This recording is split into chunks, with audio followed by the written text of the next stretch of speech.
5 तारीख को जब देश के अंदर एक एक एमपी महत्वपूर्ण है, भागदौड़ चल रही है, भगदड़ मची हुई है, 5 तारीख को भी ये लोग भूल गए कि इंडिया अलायंस का एक हिस्सा राजस्थान में आरएलपी भी है, जिसकी बदौलत कांग्रेस पार्टी का खाता खुला। 10 साल से कांग्रेस का खाता नहीं खुला था। मैंने बड़े बड़े धुरंधरों को देखा था कांग्रेस के, धूल चाट गए थे। इसी नागौर के अंदर धूल चाटी थी इसी ज्योति मिर्जा ने 2 लाख वोटों से उस समय। और अ, दुर्भाग्य इस बात का कि कुछ नेताओं के मेरे पास टेलीफोन आए जैसे बधाई के लिए। दिल्ली से मुकुल वासनिक जी ने बधाई दी मुझे, अशोक गहलोत जी ने बधाई दी, मोहन प्रकाश जी ने बधाई दी।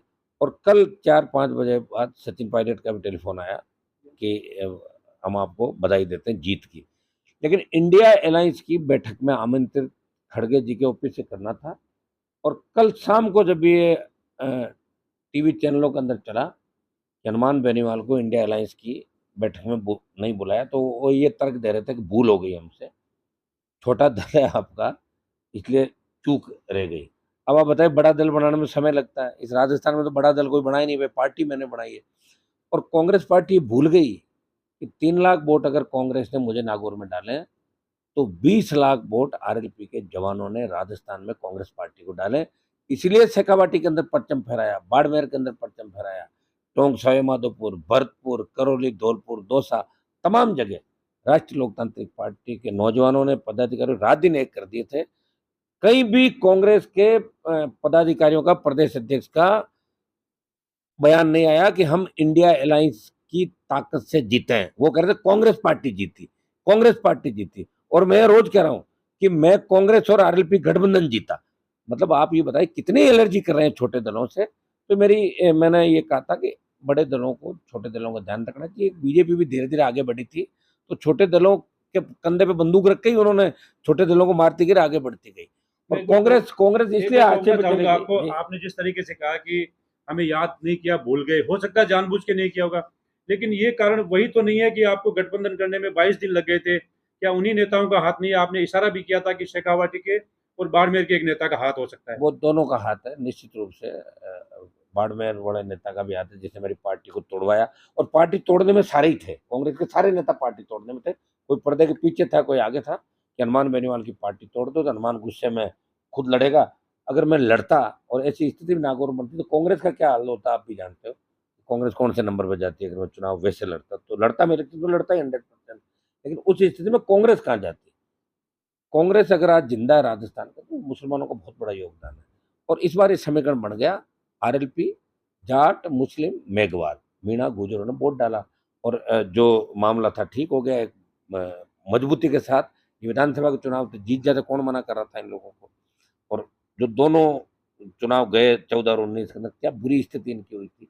मैंने तो उस समय एक मांग ये भी करी थी कि कांग्रेस के तमाम बड़े नेता अगर चुनाव लड़ते, सचिन पायलट लड़ते हैं, अशोक गहलोत जोधपुर से लड़ते हैं, अगर दूसरे जो ये अपना आपको नेता कहते हैं शेखावत लड़ते हैं, तो एक मैसेज राजस्थान में जाता है, 20 पार के लगभग सीट चली जाती। अगर मेरा भी उपयोग लेते पहले चरण में, तो बीकानेर की सीट आती। आपकी सेकंड में लेते तो जयपुर, पहले चरण में जयपुर ग्रामीण आती, ये आपकी जोधपुर सीट आती। कोटा के अंदर हमारा उपयोग लेते, हमें साधन नहीं दिए साहब। बाद में जो हमारे चुनाव चरण के बाद जो हमारी स्थितियां ठीक नहीं थी, तो ये भी नहीं चाहते थे कि हनुमान जी ज्यादा बार जाए प्रचार करने। इन्होंने सोचा कि बस बस एक ही माहौल बनाना कि कांग्रेस जीती। कांग्रेस कहाँ जीती भाई, हमारे बिना जीते तो नहीं आप लोग। घटक दलों से और विशेषकर राष्ट्रीय लोकतांत्रिक पार्टी से कांग्रेस पार्टी को बड़ा फायदा। में डूंगरपुर बांसवाड़ा की अगर छोड़ दें, तो तमाम जगह उठा के देखें आप, जो आरएलपी का वोट बैंक है 18 और 23 में, तमाम जगह राष्ट्रीय लोकतांत्रिक पार्टी ने बड़ा वोट लिया। मैं भारतीय, देखिए जनता ने जो जनादेश मुझे दिया, जनता ने वो ये दिया है कि एनडीए के खिलाफ, बीजेपी के खिलाफ मुझे लड़ाई लड़नी है। वो लड़ाई में लड़ूंगा, लेकिन मुझे ये शिकायत है कि इंडिया अलायंस की बैठकों में कांग्रेस पार्टी के नेताओं के कहने पे जानबूझ के मुझे अपमानित किया। लेकिन हनुमान बेनीवाल इन चीजों की परवाह नहीं करता, वो अकेला ही चला था। आगे भी हिम्मत रखता है, ताकत है मेरे अंदर, पूरी फौज खड़ी है मेरे साथ राजस्थान की। हर विकट विपरीत परिस्थितियों में लड़ा, और मुझे सौभाग्य इस बात का मिला कि अपनी पार्टी बना के मैं लड़ा हूँ राजस्थान में। बड़े बड़े धुरंधर मैंने देखे कि दूसरों को पोस्टर लगा घूम रहे हैं। जो बड़े बड़े नेता बयान दे रहे हैं ना कांग्रेस बीजेपी के, इनको पूछो कि खुद निर्दलीय अलग पार्टी बना के 5-5 हजार वोट नहीं है इनकी कॉन्स्टिट्यूंसी के अंदर। मैं इंडिया अलायंस के साथ हूँ। और आजकल के अंदर मैं दिल्ली जाऊंगा जब भी अब आवश्यकता पड़ेगी, कल शाम को इन लोगों ने सॉरी फील भी किया कि भाई चूक हो गई हम लोगों से। लेकिन सुनने में तो ये भी आ रहा है कि आपको एनडीए ने आपसे संपर्क किया है। जो भाजपा के प्रदेश अध्यक्ष है सीपी जोशी ने बयान दिया है कि हनुमान बेनीवाल हमारे संपर्क में है। भाजपा के एक बड़े नेता ने और बयान दिया कि हनुमान बेनीवाल हमारे संपर्क में है। तो क्या वास्तव में संभव है कि एनडीए में जा सकते हो? वो इस सीपी जोशी ने ये बयान दिया होगा कि संपर्क में थे जब मैं एनडीए में था। अब तो सीपी जोशी से बात हुई पता नहीं कितना समय हो गया लंबा मेरा। एनडीए छोड़ने के बाद काहे को संपर्क में रहूंगा। और मुझे सत्ता में रहने का शौक होता तो किसानों के लिए ठोकर मारी सत्ता को। अग्निवीर मेरा मुद्दा है, इसको लेके जैसे ही शुरुआत होगी लोकसभा के अंदर मजबूती से अग्निवीर खत्म कराने के लिए प्रयास करेंगे, जोरदार ढंग से घेरेंगे, बॉर्डर जाम करना होगा तो करेंगे, प्रयास करेंगे, मेरे प्रयास जारी रहेंगे। मैं कोई देखिए इस तरह का नेता नहीं हूँ। मन के अंदर जो बात होती है लोकतांत्रिक व्यवस्था में उसको कहना भी जरूरी है। कांग्रेस के नेता सिर्फ एक चीज में लगे हुए हैं सारे के सारे कि मैंने जीता दिया, मैंने जीता दिया। अरे कहाँ से जीता दिया तुमने? तुम खुद तो नहीं जीते। और इतना दम होता लड़ते सारे के सारे। मना किसने किया था? सिर्फ इसलिए कि भाई आरएलपी को हम कैसे मारें। और ये हमेशा रहा है कि बड़े दल कांग्रेस और बीजेपी हमेशा छोटे दलों को मारने का प्रयास समय समय पर करते रहे। कहीं नहीं कर पाए तो दल आगे बढ़ गए। लेकिन मैं आपको विश्वास दिलाता हूँ राजस्थान के अंदर जो मैंने थर्ड फ्रंट की शुरुआत करी है ये आगे तक जाएगी। और एनडीए और मोदी के यहाँ से किसी तरह का हमारा न तो कोई बुलावा है और न कोई लगाव है और न मैं उनके साथ जाऊंगा। ये मैं पहले ही कह चुका, पहले ही दिन। जो हनुमान बयान बीजेपी के नेता दे रहे वो गलत बयान दे रहे, भ्रामक बयान दे रहे। हनुमान बेनीवाल के बारे में कहा जाता है कि वो मुंहफट है, किसी को किसी भी समय कुछ भी कह सकते हैं। और चुनाव प्रचार के दौरान ज्योति मिर्धा ने जो बयान दिए थे उसमें भी शामिल था। रिशपाल मिर्धा ने भी ये कहा था कि देख लेना आप चुनाव परिणाम जैसे ही आएगा उसके दूसरे दिन हनुमान बेनीवाल इंडिया गठबंधन को गालियां निकालेगा। वो भी कहीं ना कहीं सत्य होता दिखाई दे रहा है। देखिए नाथुराम जी मिर्जा बहुत बड़े नेता थे राजस्थान के, खुद की पार्टी नहीं बना पाए। वो चरण सिंह जी के कदमों में बैठे फोटो इनके थे, उनके पैरों में बैठते थे। चौधरी देवीलाल जी के नाम से वोट मांगे उन्होंने। हनुमान बेनीवाल राजस्थान के अंदर वो किसान का बेटा है जिसने पार्टी बनाई, सैकड़ों हजार नेता तैयार कर दिए। मैं इंडिया अलायंस का विरोध नहीं कर रहा हूँ, लेकिन मैं रिचपाल और ज्योति की तरह नहीं हूँ कि बिना बुलाए घुस जाए सीबीआई के डर से, ईडी के डर से। मेरे में दम है। बीजेपी वाले तैयार बैठे हैं, उनकी तरफ थोड़ी जाऊंगा। बीजेपी की तरफ कैसे जाऊंगा? मैंने वोट ही उनके खिलाफ मांगा है।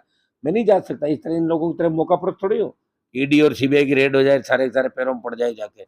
मेरे अंदर लड़ने की मादा है, ताकत है। सत्ता को हमेशा मैंने ठोकर मारी है और मैंने संदेश दिया देश के अंदर एक व्यक्ति ऐसा भी है जो सत्ता से लड़ सकता है, सत्ता के खिलाफ मंत्री पदों को ठोकर मार के, जिसके अंदर दम है। एक किसान का बेटा जो गांव की स्कूल से पढ़ के दिल्ली तक का सफर जो तय किया, उसके अंदर 25 साल का मेरा संघर्ष, त्याग, समर्पण है।